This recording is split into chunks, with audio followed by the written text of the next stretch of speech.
Tá tú a géisteach leis na Gaeilgeals ar Raidió Rí-Rá.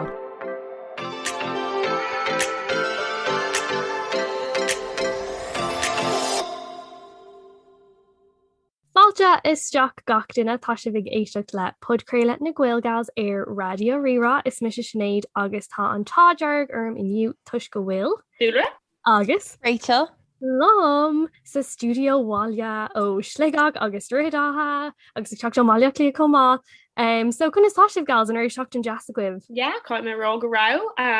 Bhí seachtain chnóthach am ar scoil, Tá dtí dridum le dearna bliana sa tá áthas an danar a ggóilbhúil haiscrúdathe agus chuid mé rá go sásta go an Sarah beag nach linn hot gcuil summer beag nach tanke. So agus for mé dénta inniu agus tá mé an sásta leis. So hot gcuil summer ar an meach. Woohoo! Agus céir fuúta réit gunnas mar bhí a seachtain. Mi sé díach sa múd céine ná Dúlra for mé má ingada an é sin focail Gaeilge don nails. Yeah, ceir go. Yeah, so for mé má ingana dénta an déir seachtain sicáte agus tá siad bhain darganis agus freisin tá an Terry beag nach linn san ní lech cuaig seachtain fága a gcuir scoil, so tá just ag buzáil. Cuirt fuúta Sinéad. Yeah, bhí seach táiste kind of dúirt mar an ggéine chun níornírá Tom I just in neachhuiin mar na leonnta seo ceapan tá gachar a gaiirí níos stochasí níos oscailta bhí mé a pennies inniu ceannig mé pajami nua agus golóir rudí eile nach bhfuil ag teastal weim ach bhí sé jazz dul ag sipadóireacht a ríis. I cinál gnásaí bhí sé an jazz agus na nús ar sin cúg mé ar chóirt chuig Irsmláán le déananig bhí sé sin go hálinn. So ag tnú go mór leis an Sarah, Jackar le Raidió nach bhfuil cúg seachtain fág ag gcuinir scoil, so tá tnú go mór le sin agus just díreach le kind of níos mó ama bheith agam dom hain le caithmhaimseí dhéanamh agus ag léirt ar caithmhaimseí an tábhar a bhaimid ag plé inniu ná leitheoireacht agus tá tnú go mór leis an plé seo live tuis gomain teirlinn agus gomain níos má ama ag gin leitheoireacht a dhéanamh agus tá ansim ag an tror gin I crusaí leitheoireachta. So ar dús mura bhálam rilí fálamach céird é an chuna astra leitheoireachta a bhí agwibh godí seo sa saoil an raibh sim I gcónaí agwibh I leitheoireacht nó ar tháinig sé sin níos déanaí sa saoildíobh Dúlra aberlum. Yeah, so hosaí má aistear leitheoireachta an luas sa saoil. Ní chuimhnlum a bheith ag tosnú ag léamh ach ag an am cin is cuimhnlum a bheith ag léamh leabhar mhóra ó is ó golóir, so is cuimhnlum a bheith ag léamh na leabhar Rainbow Magic na saman an gcuimhníonn léamh na leabhar sin faoi na síogaí agus bhí me gafa loisiúd mar bhí me ó golóir ach so bhí me gafa le inad Blyton, bhí me gafa leis na leabhar sin aon leabhar faoi bhadrí mór an ina so bhí me gafa le leabhar agus leis an leitheoireacht ó is an óg, bhí me ag gcónaí ag léamh sa chóir, ag léamh dom mé me sin mélan agus bhíoch ma hisismthirí ag gearán dom bhí sé ag tuairtach dom gur mé ag léamh an ómarcha is síhanna peblií agus go raibh sé droféis a bheith ag léamh go peblií agus domic cóir de hall nó inrod sa se bhíon ag léamh an hamar fad agus Tá dúirt mar an ggéine fós ní bhíon a méid sin ama agam é dhéanamhanis ach tá ás an dain ar mar ní lech seachtain fága agan ar scoil tá brnarm a bhhanmúntúirí le ceart go an le déanamh agam le scrúthe an tairí so ba beaggan mí mó ná seachtainam ach an ine se thugan ba mé séir. Go bhistom ag go bhhainte seo, so tá méagsú le níos mó leitheoireachta dhéanamh ach baród an mór an leitheoireacht le linn mo híl I gcónaí nar thuúmar ar le sira bhíoch de leabharlumm nó mar sin agus bhíon fós mar an ggéine nar bhíon an tam agam ach tá meagsú leis an deis níos mó leitheoireachta dhéanamh. Ceart fuúta Rachel. Bhí mé dúirt mar an ggéine ná tusa ar ríis Dúlra, so bhí a gcónaí bhí sim agam ag gcuirsaí leitheoireachta agus is ciban lom léim a bham an céad Harry Potter dom agus do muidir hácha. Nuair bhí mé anóg le bhí mé timpeall a cethir is tóga agus as amach just bhí mé go thum le gafa. So agus fashion bhí cara a go mar bhunscoil agus bhí si ina bookworm ceart agus just bhí sé den nó a gcuindulasteach sa leabharlann le chéile like ar an ine tar éis scola. Agus muid le a ranga cethir nó ranga cuaig agus freisin bhí sé nó gon tá sin chuine eisteach ach bhí sé nó a goin dulasteach i siúpa St. Vincent de Paul in Raidió agus leabhar a cheannach cos bhí siad níos sira. So yeah, just bhí mé gafa le like, na leabhar Nancy Drew, Harry Potter, nuair bhí mé cúpla bliain níos sinna bhí mé gafa le Angus Tongs agus Perfect Snogging. Agus Angus Tongs agus Perfect Snogging. Sin go dúirt mé. But bhí mé gafa lo. Chuir eile Twilight. Yeah, mar dúirt Dúlra, like just nuair bhí mé dul ar léint sira, like just, you know, thug mé an leabharlumm. Mar like just bhí sé có nádúrtha, just a bheith ag léamh, like nuair bhí mé níos óig a bhí mé ag léamh an tá mar fád, like is tóca greibh mé an like leabhar a léamh in aig an seachtain nó in aig an lé, like just mar bhí an tám agam ach like na léonnta seo níl an tám sin agam ar an drochar ach yeah, tá ag tú go mór leis na léonnta sira. Cuirt fiú Sinéad? Tá mi se an bhfuil iscot chuna sa bhfuil an joke sin agan gur like variants den duine céanamid, like variables in duine céanamid gas. Is léir ggóil sin fi mar bhí se dúirt mar ggéine. So bhí mé im an nerd ceirrta fás níos agus bhíh sé den nósta gom a bheith agsúil hart go háirithe like ar maidin ar bhí méid seacht chuig an scoil. Bheith mo chrón like literally sios ima leabhar an tamar fad to the extent go méid daoine im rang ag spolca asam nar bhí mé like ag dul I dro an lína don scoil bheith mo chuirde ag ran, oh my god, like fake suas a wide and all this sort of stuff, but like bhí mé dúirt mar ggéine agus a handshake mór an bheith ag léamh is cuimhan am nar bhí mé rang a cethir thug má bhúntóir bon scola dúsláán don rang agus dúirt sé masar é go léon duine a cínt níos mó na 10 leabhar sa bhblionn acadúla seo go dúirthaí sé dúis mór mílteach dún. So I was like, okay, seo ma yes, tá póí mé an deis, tá chuine seo a bhaintach agus é dhéanamh. Ach dairiglam 10 leabhar a léamh an bhblionn sin agus is cuimhlam bhí mé co-sketamínach le fécinint le cad a dheoí méid an dúis agus fuair ar thug sé peann luí dom. Tréis 10 leabhar léamh thug sé peann luí. Peann luí amháin. An grata agus an rud dúirt sé lom ná an fearhhaintnis a bhór tú ná an taithí le thuireachta agus an méid sin ólais. You know an rud sin, it's like stad tuair sustom. In cad a dhéanam sin mar relatable content. Bin mis an bhí mé soige so nerd ceart cosú leis an muirrta glibh ach bí mid broúil sa ghil gas gur nerds mid sa tá sé okay, tá sé ceart glóir. Tá féidir le fáach freisin like an bhfuil leabhar a bháin a cheasan samachtaíh mar chuna chuimhna nar bhí sih níos óige le céir an céad leabhar gur cuimhan libh a bheith ag léamh. Lumsa is cuilumm a bheith ag léamh éon rud mar dúirt mé le mádra an nó le han bhí an nó éon rud mar sin. Bhí mé gafa le leabhar animalar níl sam ar le éon duine eile iad. Ród mór bhí a bhí an timppla na háte seo tuis go bhfuil annach chuid daoine ina gcónaí ar armacha timppla an cheantar seo, so bhí mar i gcónaí ar scoil ag léamh na leabhar sin agus tuis go raibh si Labhraíonn ar scoil dearchan ach yeah, so hena leabhar sin mórlam tuis go raibh golóir antha orthu agus bhí mé ar Donos Gerhan Sinéad agus Rachel le mé leabhar in an le tá mé fós mar sin léhan leabhar in an le dominic cean áma an ach bhí mé gafa le Jacqueline Wilson is cuimhanlumm a bheith gafa a Jacqueline Wilson. Níl aon rud a cheasan amach like ar nós like an chéad leabhar bhfuil cuimhna agam dó ach tá golóir cean a cheasan amach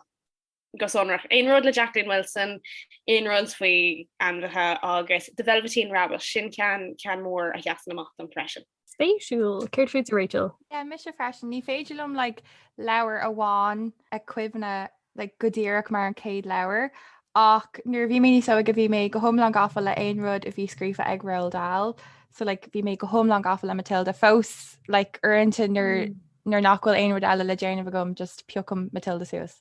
Cos just ceapan go bhfuil sé an leabhar is speisialta riomh. Agus is tóca go bhfuil sin an fá go bhfuil an sim agam i leitheoireacht mar bhí mé géirí a bheith mar Matilda agus bhí si a gcónaí ag léamh agus is cihann lom an sin sa scanán nuair bhí si sa leirlinn agus bhí an trolí beag aici agus bhí an trolí lán de leabhar agus ag just bhí sin spruch a gom. So aon rud a bhí scrífa ag Roald ó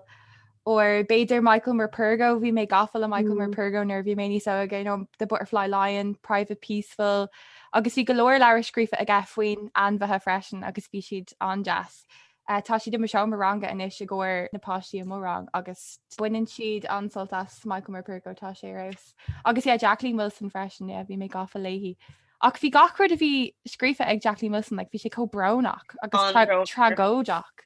Like bhí si trom golóir nach raibh. Yeah, agus like ní gom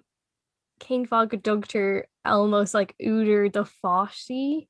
dí mar like bína cuid scéalta an bránach, an tragóideach. Bhín bás a gceist le beag na gaci le ceann. Tá sé má? No an ceart agad tá léthireacht an Abbey atá gceist agus actually tá scéal an fi sin nervhí me I rang a trí bhí glór leabhar Jacqueline Wilson sa leabharlann agus bhí ar nóí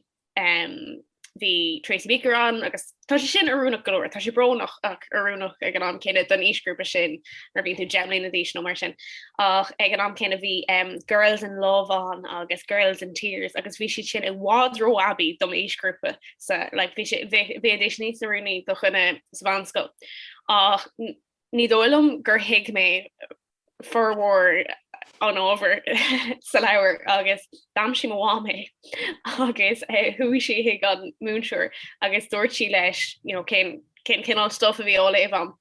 cíanar hiag mé agus buinú na leabhar Jacqueline Wilson ar fád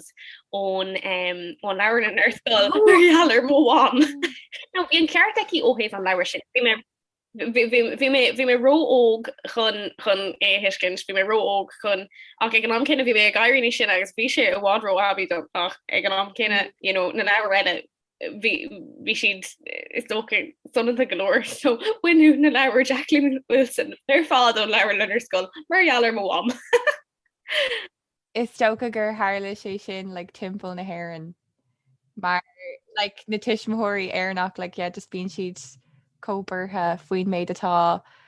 like áléh nó á clistáil like napáistí ach tá like déanaan sé cíal.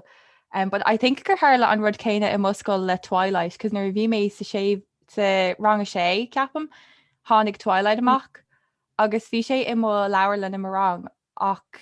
ní raibh like ancuid duna tiismthirí sásta lei sin so yeah. Tá sé spéisial though fiú like an ábhar sin like céir atá arúnach fáistígus céir nachhfuil like rinne mar Rachel like module fao sin san óscoil agus an méid cínseireacht rilí atá gceist le post an búntóir agus iad ag ranú leabhar agsúla den napáistí tá sé an spéisial go deo, but bhí mis mar an ggéine hatan Rodal agus Jacqueline Wilson go mórlam. Bhí mé níos cléinte dro Rodal ní ra mór an spéisial agam Jacqueline Wilson like lei mé leabhar no go tuscraibh siad ag mo griffóir, but bhí siad rohrónach domsa barlam like na scéalte crackáta bhí ag Rodal agus na focail kind of nua cumathe ar fád a bhí aige like fiú má Twitter handle inis gobble funker tá an tus gur gnuir sé I leabhar amháin don't gobble funk around with words agus sin an fá gohfuil anna mar gobble funker ar Twitter Mariella Rodal so le ri sin like an méid sin sima a bhí agam ina cuid leir ar bhí mé níos óige. So yeah, dhearthing module mo céad cuimhna neadidir an bhfuil leabharmáin cheasan smach dom ach an irid ach dhearthing like Matilda agus bhí mé gafa le Leatherland agus fiú just ag fálam chun is léibh nar bhí mé níos óige. Sin like troba ceart de gachtainna atá like thart ag an is céine linne. Ach an bhfuil leabhar an a rá tionchar ómhór acu like Beiidir gur chuir siad like golóir brown nó áthas nó iontas is éidir libh de ra a mothán a ranú agus a rá lin inis. Dúlra? Is dócha gur bé an leabhar is nó a rá tionchar ag ormsa mar chuine óg gothirtha ach fós léim an leabhar seo agus bíam gafa leis leabhar anbhrónach an cean den a leabhar is choúla ar da ná dair Van Frank agus nuair a bhí mé I rang a cuaig móhiam No Beiidir sa céad bblion sa bhanscoil, ní cuihann go ddíireach thuí mo winter hiag an ísiltíir ar leanta sire, agus bhí siad idir an ísiltíir agus an oster a chuir mé brú orthu dul ag an ísiltíir mar bhí mé gurí dul go Amsterdam agus hiag te an Frank agus thuí mé an agus bhí se anrónach ar fád agus ach bhí mé gafa leis an áir sin le mé dear an go sé léite agam fao chuige nó mar sin nó fui fihe ar laiad ach nuair bhí mé sa bhanscoil dearhann gur léime faoi dé nó faoi chuig déige agus an sin sa bhanscoil léime é níos déimhna rinnemar é mar orscéil an teas sóisireach hathan si mórlam ach nuair bhí mé sa teach bhí sé anrónach agus an sin dil mé arás ar an teach cúpla blian na níos sin ar thuras le ceolalan lena ra mé páirteach agus agus cuilam nar bhí mé rang a cúg bhí mo rifor sifre a ní sim do lá a deci borsaí starre níor hiig si céird bhí gis le an Frank bheith fearlach ach bhí si tá sé seo choladránach Tá mé i ggéirí éú agus bhí si árá se os ord sa seo agus áit an bhrónach atá an ar nóí agus caiitú bheith an chóramachán ach bhí mé an is tócha muoch noch agus bhí broner im san áit bhí cuioine an ag fécin dear an dílan ach bhí si forgra an fiidir an éúnis bhála múachtaróte agus bhí gearhan le siú ag gear le si forgra ní féidir le sin ará Tá áit an speisialta fáas ach níor hiig si ag an níos ní ra si ach le Germany na dís nó mar sin níor hiig si céir bhí a gist ach is cuilumm a bheith có fargach go raibh si ag leirt os ord fao bheith ag géirí dul le ha uachtaróte agus muid sa tesin so sin an leabhar is mó a ra chunker aige ar mohéig. Táart lewer eile an freistin. Is bralam lewer Jenny Han. So is is se an duine a skrif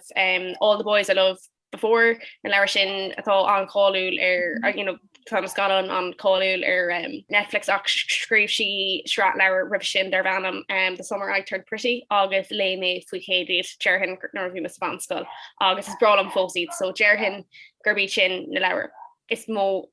an winnim tatnah asú ach bhí chunker an láidir acu ar ma héad freisin so ceir futa Rachel. Bhí sin go Raidió actually tá tú taréis mé sppraga le tá géirí an feagstairí a léh a ríis le tá sé léite a gom ach nuair bhí mé an óg ach dumsa Beiidir tá sin an bunúsach ach just caiim mé rá Harry Potter bhí sé cóspéisialta dom le mé na leabhar ar fád níos mó ná Beiidir tríó ceire ó go háirithe an cethir cean the Goblet of Fire just bhí mé có gafaló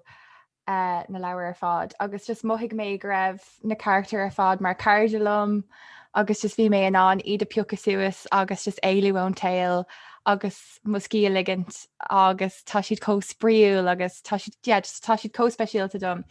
Agus nuair bhí mé sa bhanscoil thuí mé go Orlando agus bhí an deise gom dul go Harry Potter World agus bhí mé cuioine chun gacród a eáil sa fíorhéil cé nach raibh sé fír mothigh sé go raibh sé fír agus fuair mé butterbeer agus bhí mé in an dul isteacha sipa Ollivander agus just bhí sé crackáilta but Harry Potter agus freisin Beiidir nuair a bhí mé níos sin agus nuair bhí mé sa bhanscoil again tá sé có bunúsach ach Twilight just bhí gafa le Twilight bhí mé im Twilight ceart chuird fuúta Sinéad an bhfuil leabhar amháin a bhfuil a raibh tionchar ullmhór ort. Caiim mé ra go bhí an éid ar dúspáir caiim mé ra go bhfuil arm sa adháil nachhfuil Harry Potter léite a gom agus dearm gur bolcuir mé so ní féidir am sin a rá a héile mohíim tuisnar le mé Harry Potter agus bhí mé gcóí gurí fila arthú agus iad léh ach an rud faoine bhí má grathragus mo grifor gafaló agus mar sin ar bhí mé níos go bhhiigh mé gur lo an kind of strá sin so it's oh no sin a rud ní féidir lomsa é sin a léh nó dulasteach sa da sin tuisgóil an bhirrtaú có gafa leis ní hiici mé ribé agus san éisigus mé níos sinna tá áféile orm cos I think go dat nóach siad go mórlam ach an rud faoinis tá na scanan ar fad feici agam so ceapma sé a cean tá an plutar fáidirolalas agam agus san scéalar fáidirolalas gom agus níl an méid sin sppraga ónam lení de léh tuis go ceapam gohfuil an deire arolalas gom ach ar nóí deir an gatain alum nó tá méid sin ólas sa bhreis isteach sa leabhar nach bhaitha sa scan an aber agus lei sin arolalas gom but sé Jackar leitheoireacht bhar rud cinntartá an deire arolalas a go mai on sin cíal. So tam go mór éad leat mar idir sin ach a leabhar amháin a lei mé agus like buinú siar asam nar lei mé é agus níor hála sé sin dom riamh agus mé léibh leabhar obviously mé léibh leabhar ag buin solta agus pléisiúr agus tanamhás like níor lei mé leabhar agus buinú siar mé ag an deire go dtí gur lei mé the perks of being a wallflower an leabhar sin tuis go bhfuil like casa sa flota like literally díreach ag an deire cuilam me casa an leathanach dhearra agus kind of buinú siar mé tuis go raibhríoch an nach raibh mé agsú leis agus cúg sé go mór a bhaimar am like bhí deora im a thuúla ag deire an leabhar sin is dócha like leis an tuairgain tátéis rá gur léimar leabhar san sin gur na deora linn ag puinte aigen like tréis bheith is saoil no i down an leabhar sin nó tréis bheith in is siomh a bhí buinte leis an leabhar sin so just éir sin an méid le kind of cuacht is dócha bhainean sa sin leitheoireacht mar síimseacht. Okay, so táid tréis leabhar spís beag Mariel ar na leabhar Bhéarla is tócha bhí leite gon gríseo ach bálinn leabhar Mariel ar leabhar Gaeilge tuisgur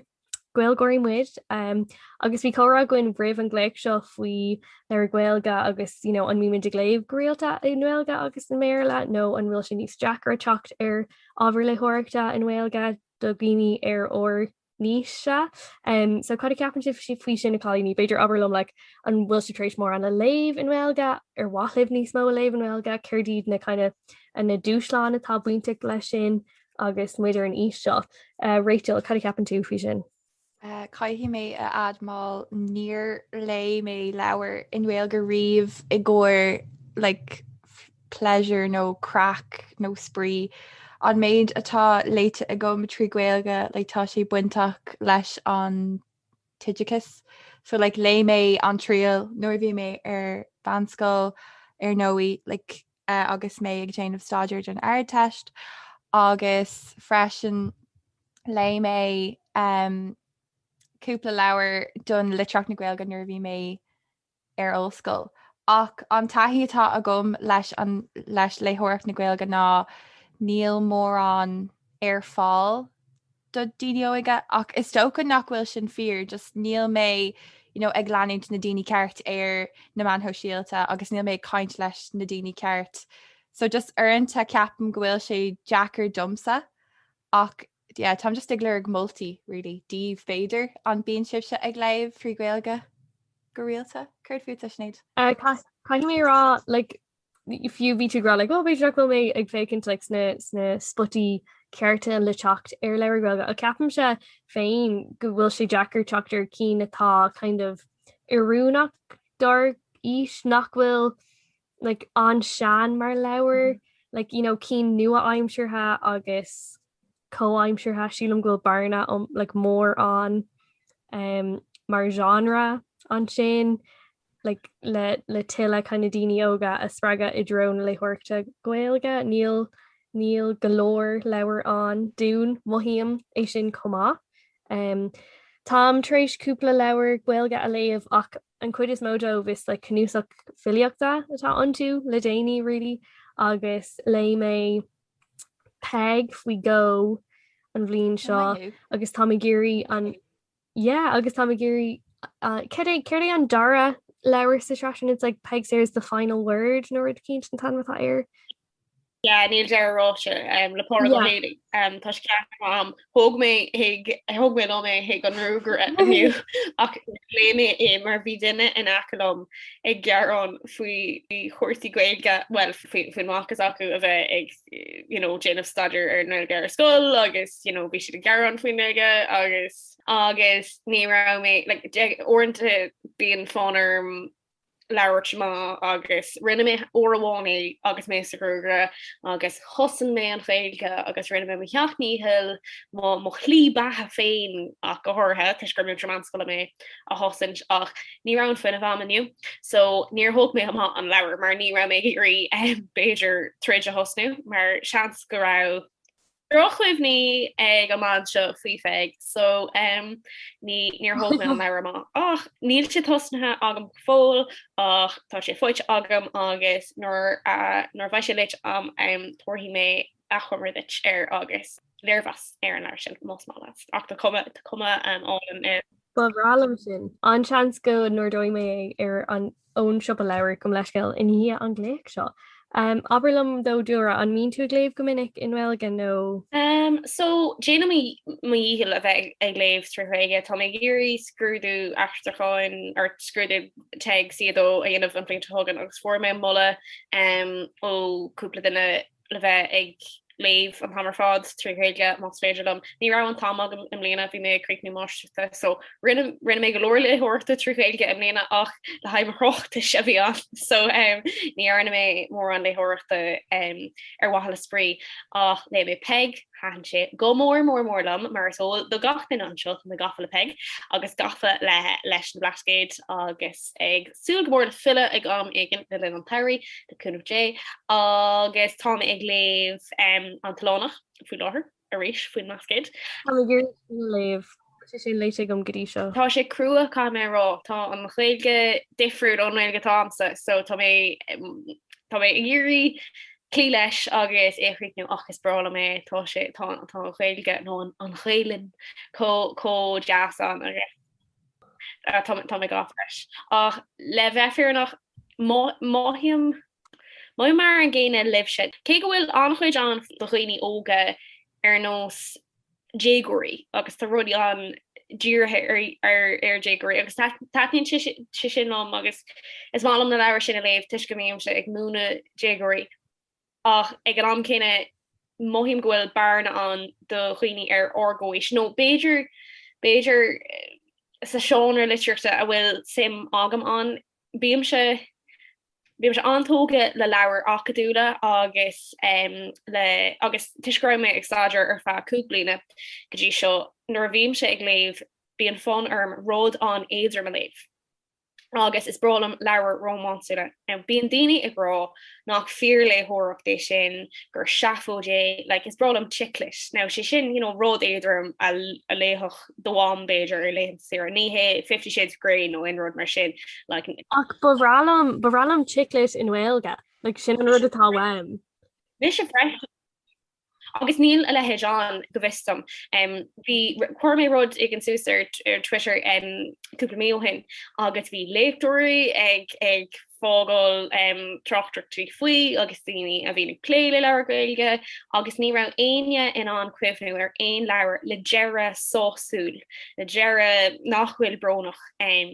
románsúil. Bhí chuileganna in an leabhar éigen anamnú a rah cúpla an nó a rah láún an ach bhí briseachrí i gcóí an nó bás nó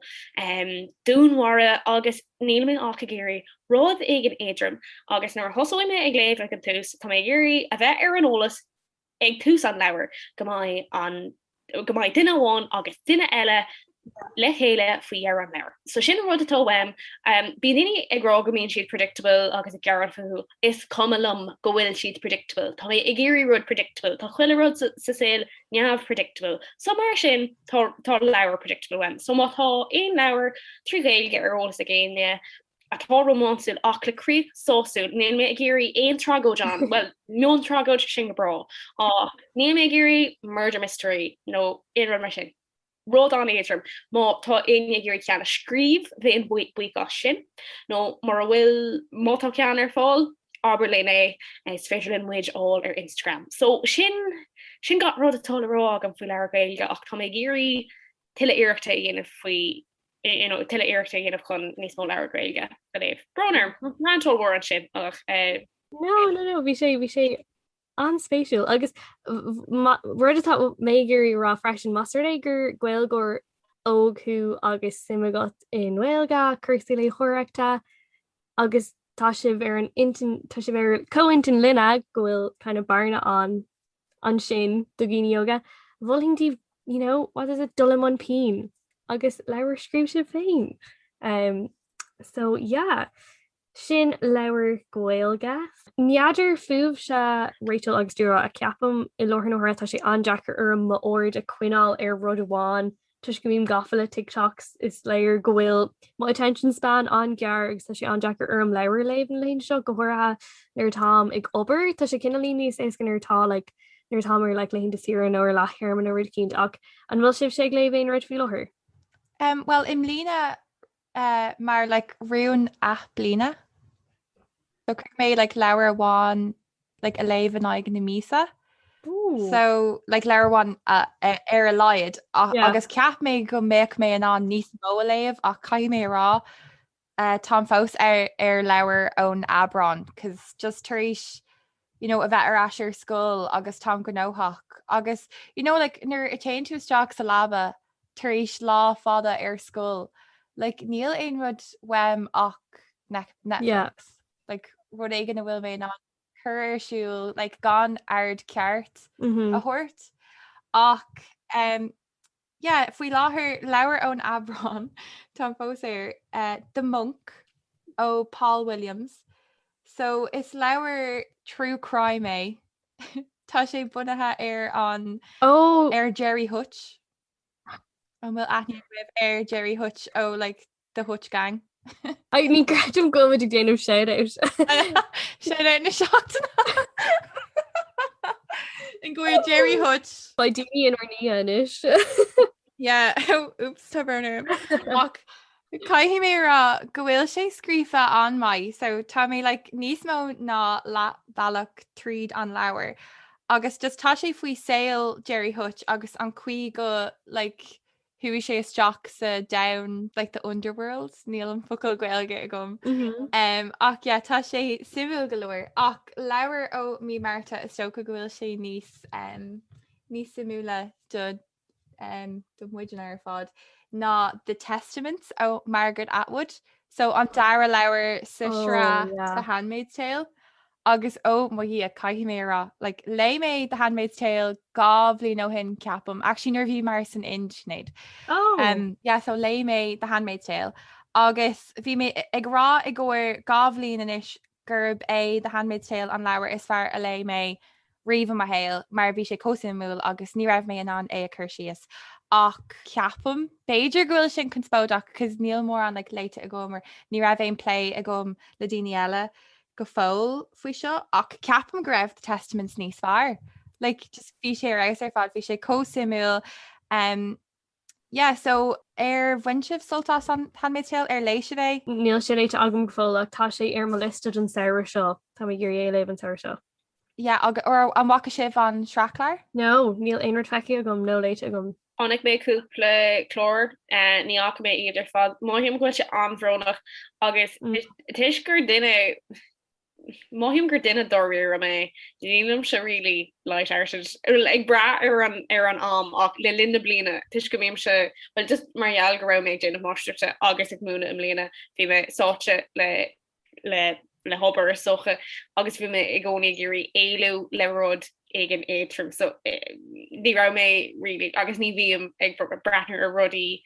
bronacha ar rudí doíir a mar sin ach ceap me go raibh sé intach ach ní ra fanarm lenach leis tuis go raibh sé có doíir sin ach aithníam ghfuil sé intach ach níor haan silum ach aithníam ghfuil sé go má higann tú mé. Sin forálta ach Sinéad just mar mulle ná bí ag fécint ar an chlár go dtí go bhfuil an leabhar léite agat. Déanaíocht sin íana bhrénos le aon chlór nó scan an déanaíocht an leabhar labhar dús agus an sin an scan an trééis Harry Potter I'm like never again so cai mé an leabhar labhar dús agus an sin fécar an scan an nóclór ina dhé sin so déanaí sin agus ba play omlan agan I'd say ina dhé. Yes. Ba chat omlan agan bhí. Yes, cos tá sé có like póla tú like tá sé kind of scanrúil go háirtha nuair a bhí like Trump sanifig America. Nuair a bhí mé ag léamh The Handmaid's Tale, bhí mé gcónaí ceapa like oh my god this could actually happen. So tá sé crackáilta, but tá sé go maiid. Cuird fuamh se an bhfuil aon leabhar an bhfuil si bh léamh leabhar faoi láthair nó bhfuil si bhró go nóha? Tá mé léamh cnúsach filiocht a faoi láthair. Is málam cnúsach a filiocht a léamh na linn na bliana tuiscúil tún an just like léimteteach lehanana goháin a léamh agus kind of léimteachchaí agus níl kind of commitment óhhaíon of lo so that just like rud beag a léamh gach in a log so sé bra édrum an chuid smó an am but like déta cúpla don a bheith kind of níos trimma but master ag bhfuil si trom níl si ach gear so níl kind of ní hain siad comór sin a bhaimart sa chuig gohfuil tú like a cuioine cosúla like ag deire aber like leabhar nó orscéal nó rud so yeah níl méid léamh leabhar just golóir ag ta filiachta na lehéint seo ceirt fé a dúra. Le mé héin leir filicht le déine agus an leir nó an chéim bhríiste le ar chéim bhríiste ní an chéim bhríiste chéim bhríiste le áine ní glynn tá mé gafa le filiocht áine ní glynn agus gafa le áine ní glynn í féin bhí mé in Alban lehí gábhlíon ó hin nó mar sin agus chuirrma aithna airthaí agus banrín atá in si tá sí cóspraúil mar chuine agus có simú mar chuine so ceanime an leabhar agus táúpla dó an bhrónach an agus dúirtí mé annachchuid mínta ó hin ach an sin tháinig sé an lá tar éis dom scar le duna aigen agus bhí sé an irónta bmhaigh mé gur cuatha aigen ón dana bhí an nor honnig sé agus tá cuid in donta anbhrónach ach anhá so sin leabhar ar filichta atá óléh agam fi láthir ceantá idir lábha agam le bheith fearnach mar dúirsmin ní bhíom sé ag léh leabhar doíir móhiam na leabhar atá peocha agah tá siad an cliste le leabhar cliste atá an tú agus bíam se ag léh rudí atá an éidirm agus bíon daoine orintanta nóach faoine canála leabhar sin níor chóir dóibh bheith maihím leis na Gaeilge gohfuil chuil gcuine agin an cliste agus maihím nachhfuil gádom má nós na leitheoireachta ó thosaint ach orintanta cosniam iad mar maihím nach ábhar leitheoireachta clistetáin ach le déanaine le mé dra Bridgerton agus a héircis bhí sé dóchreidse hahan an tra gomórlam ach bhí na leabhar cóhínach sin freisin tá mé gafaló tá am seans nach gapan daoine gur leabhar rócliste iad nó ró advanced iad. Ná bach leis sin ná bachló. Yeah, ná bach leis sin bhí just chunééis sin arádit like níl an leitheoireacht a bháin i gcóir an tiidechas. Is féidir linn just rud éigen na léamh mar tá sé mar tá sé go maiid tá sé like lei mé i gcóir mí anar má leabhar gcóir bhí anar was Midnight Sun which is Twilight ó Haimh Edward. Oh, spéisiúil. Agus bhí sé dá creta like bhí sé dá creta so éadrom galóir agus ní raibh mór an le smuoine bhéir agus ní raibh even like má ard omláin a thuirt ar an leabhar ach bhí sé go bra so ná bach leis na daoine sin. Tá an ceart agus níl gá a chuid léthireachta agus do chuid nós na léthireachta a chosaid ach hahan Bridgerton go mórlam tá sé ionintach má tá fáin ar aine é léamh le mé thar an gáisc le mé ceithre leabhar an tra le linn gála. So bhfuilhin goláidir iad le tá siad anha mátá pí a faoisimh wet agus pí a sprí agus má haithníon an chlór leat ba bhrá leatsa an tra leabhar freisin. Dúlra an féidir mar cinn rá onas nach bhfuil tú ag mothú nóire nó an nóireach go leisceil maidir le an nósna leitheoireachta an kind leabhar comfortá agam ná Winnie the Pooh. Like literally Liam Winnie the Pooh Master Egg will makery vet glora no Master Egg will makery man get occur ar my eye cane so now big mohu noira qui Bridgerton because beam shake like Winnie the Pooh so it's philosophical Haravet Lay me lower so Liam Winnie the Pooh on scale like the Fosty agus an Shane I think Gavli no hin lay me lower a vi scrífa air an fiasún octar fod atá buinte gla Winnie the Pooh. It's the tow of Pooh on Tanamata air Sheelam. Agus tá sé co-spatial, honestly. Co-spatial. Falling do you actually Beiger go meguri ma fragra only suha ahru because Coogan and Leir sin gomor of Eimer. But yeah, sin misha. And will sé your internet lewer fuila a lave a written Tarek shot near ta nismo amogan. Yeah, tá cúpla lewer a gomsa má lista. Inis taréis a bheith ag éisteach le Dúlra Tom chun dulgadí an siúpa lewer imórach agus Bridgerton a ceannach hatan an caiithtal bhí go mórlam so yeah, I'm gonna go agus ceannig iad. Má lista tá the Thursday Murder Club ó Richard Osman. Is lewer granver atá bunathe ar dúnmharu. Bé sé simú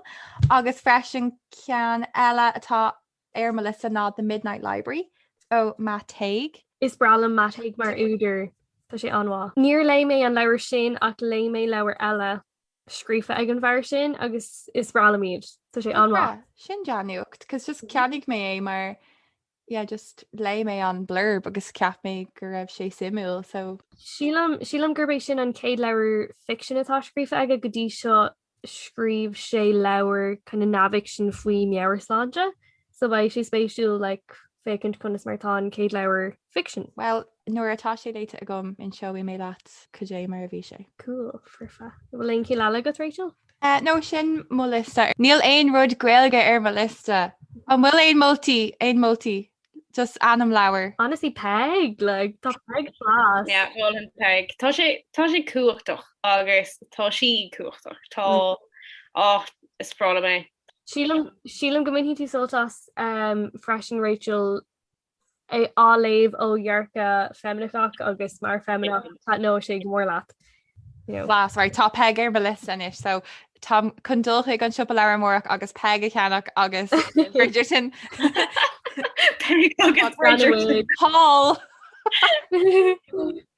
Ban nu a aimsire agus Bridgerton is bra sin. Cuid fiút lei Sinéad an bhfuil aon rud a gos ar de lista don saoire. Well tá na handmaid na leabhar Handmaid's Tale ar mo lista cínta agus tá bathasnéid Barack Obama ina si i mo cheamar lepa le beagnach lín a nuas agus níl sí léite gom go fós na tamigurí sin leibh agus táig irí a ghost in the throat an tanamtá ar leabhar le duran ní gréfa sí le tanamtá ar an úidir. Just tám treéis golóir hype a eáil faoar na meán agus tuisgur ban úidir í ó éan tá gurí take do thuirtaí más féidir agus ní dóílam ghfuil aon cín eile ar an gom Beiidir an the final say peg Sawyers an céad leabhar eile an sin tá gurí sin leibh. Agus bhhalam níos mó filiachta a léomh an Gaeilge, like tá gá leabhar agam cnúsacha filiachta tá antú ach tá siad like nu aimsreacht co-aimsreacht tá gurí kinda níos mó kinda sean filiacht na Gaeilge a áire an teirigh, so ba méid dul isteach golóir na cathrach chun cuairte thuirt ar an siop a leabhar sa chunra agus táig tú go mór le sin ba mé an go luath. So yeah, sin mise.